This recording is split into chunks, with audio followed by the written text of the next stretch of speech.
Good afternoon and welcome to today's Voice of Faith, and thank you for joining me today, and happy Monday to you.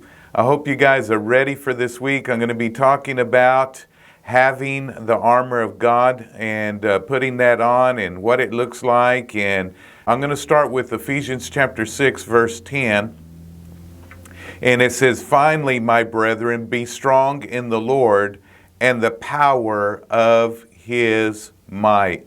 Several thoughts that I have concerning this one scripture. First of all, we are instructed to be strong in the Lord and the power of His might. We are instructed to have our dependency on His strength, on His might, not our own, but His. And there's reasons why, several reasons why we need to make sure that we're strong in the Lord and the power of His might. First of all, understand that you are in a spiritual warfare here on this earth, and that this is a war zone here on this earth.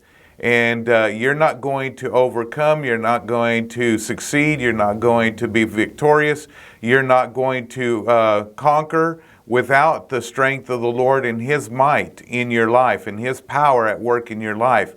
And so we need to tap into the strength of the Lord and the power of His might, so that we are victorious, so that we are conquering, so that we are overcoming, so that we're not the ones being defeated when we face demonic opposition in our life. We need to be strong in the Lord and the power of His might. So that's what we're going to be focusing on this week, because it goes on to tell us to put on the whole armor of God. And we find our strength, we find our power in His might in the armor of God. And we'll discover that more so this week. But let me conclude today. First of all, let me just say, you are not limited to your own strength, your own might. God says that we can be strong in Him. And so whatever He calls you and I to, He also equips us with. And so there's so many things that He's calling us to press forward in, whether it's financially. I know for a church, we are pursuing land. We are believing God for debt-free, fret-free.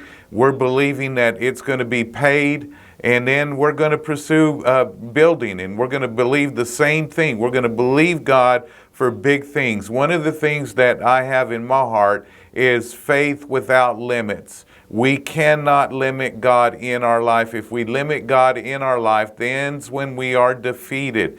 The children of Israel faced their giants. They faced their oppositions, and the reason why they did not go in and fulfill what God wanted them to fulfill and experience what God wanted them to experience is because they put limits on the Holy One of Israel. And we must not do that.